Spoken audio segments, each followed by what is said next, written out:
شروع اللہ کے نام سے جو بڑا مہربان نہایت رحم والا ہے۔ کروڑوں درود و سلام نبی آخر الزمان صلی اللہ علیہ وآلہ وسلم کی ذات اطہر پر، جن کی وجہ سے ہم ہیں اور جن کی وجہ سے یہ کل کائنات ہے۔ سانحہ مریدکے کے بعد تحریک لبیک پاکستان نے پہلی دفعہ میدان کو سجایا ہے۔ اسی وجہ سے حکومت بوکھلاہٹ کا شکار ہو چکی ہے، حکومت کی چیخیں نکل چکی ہیں، حکومت اوچھے ہتھ کنڈوں پر اتر آئی ہے۔ تحریک لبیک پاکستان نے یہ میدان کب اور کہاں پر لگایا، حکومت نے کن اوچھے ہتھ کنڈوں کا استعمال کیا، یہ آج کی اس ویڈیو میں آپ لوگوں کو تفصیل کے ساتھ بتاؤں گا۔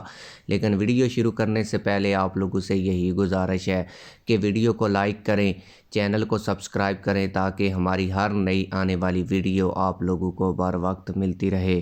آج جب تحریک لبیک پاکستان نے بڑا میدان لگایا تو حکومت کی کیا چیخیں نکلیں یہ میں آپ لوگوں کو بعد میں بتاؤں گا، لیکن اس سے پہلے آپ لوگوں کو یہ بتا دوں کہ حکومت نے جو اوچھے ہتھ کنڈے اپنائے ہیں، اوچھے ہتھ کنڈے اپنانے کا جو مقصد ہے وہ یہی ہے کہ حکومت اس میدان میں شکست کھا چکی ہے۔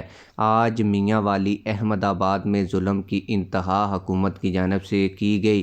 تحریک لبیک کے کچھ کارکنان تھے، ان کی تلاش میں پورے گھروں کی بے حرمتی کی گئی، چادر اور چاردیواری کے تقدس کو پامال کیا گیا، عورتوں پر بھی تشدد کیا گیا اور پولیس عام عوام کو بھی گرفتار کر کے لے گئی۔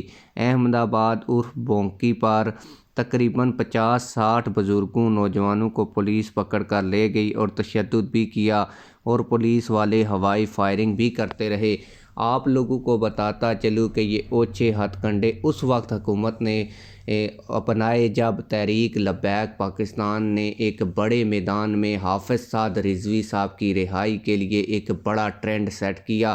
ٹویٹر پر اب جب میں یہ ویڈیو بنا رہا ہوں تو تقریباً 8 لاکھ سے زیادہ ٹویٹس حافظ سعد رضوی صاحب کی رہائی کے لیے جو ہیں وہ کیے جا چکے ہیں۔ آپ لوگوں کو یہاں پر یہ بھی بتا دوں کہ یہ ٹویٹس 1.5 ملین کو بھی کراس کر جاتے، لیکن حکومت کی جانب سے سابقہ ٹویٹر اور اب کے ایکس کو جو ہے وہ ڈاؤن کر دیا گیا ہے۔ پاکستان میں صحیح طریقے سے ٹویٹر کا یہ جو ایپ ہے وہ ورکنگ نہیں کر رہی، میرے پاس بھی رات سے یہ ایپ نہیں چل رہی تھی، صبح کے وقت تھوڑی سی لاگ ان ہوئی جس کے بعد میں نے دیکھا کہ حکومت کی چیخیں نکل چکی ہیں۔ اسی وجہ سے حکومت جو ہے وہ اوچھے ہتھ کنڈوں پر بھی اتر آئی ہے اور حکومت نے ٹویٹر کی سروس بھی اس وقت جو ہے وہ معطل کی ہوئی ہے۔ آپ لوگ اس حوالے سے کیا کہتے ہیں کمنٹ سیکشن میں ہمیں اپنی رائے سے ضرور آگاہ کیجیے گا۔ ملتے ہیں کسی اور ویڈیو میں، اللہ حافظ۔